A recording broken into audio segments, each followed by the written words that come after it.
here's the page in the modules from week 1 that I want you to remember and refer back to. And this shows you the different types of primate social groups. So there's solitary, it's where most individuals hang out by themselves, females hang out with their young, and males circle around and visit females. There is polyandry, where a female and her 2 male partners hang out in a group together with their dependent and sometimes slightly older offspring. There's monogamy, where a male and a female pair hang out with their dependent offspring and guard a territory from other monogamous pairs around them.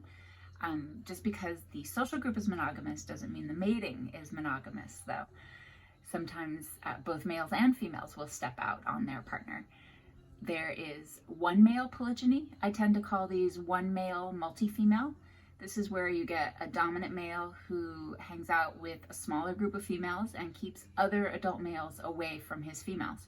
And their youngsters are there, but then the youngsters will move on when it's time for them to start mating.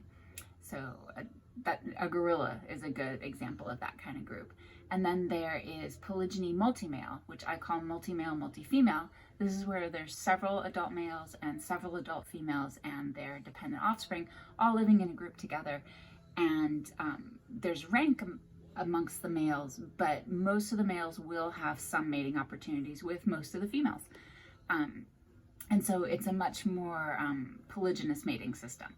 And then one that's not shown in this is the fission-fusion type of social group that we see in chimpanzees. This is where there's a large group that lives in a territory, but who's hanging out with who on any particular day can vary quite a bit.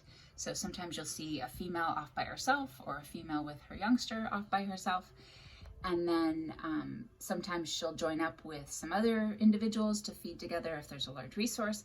And they'll come and go into different groupings all through several days and across the months and the weeks of the year.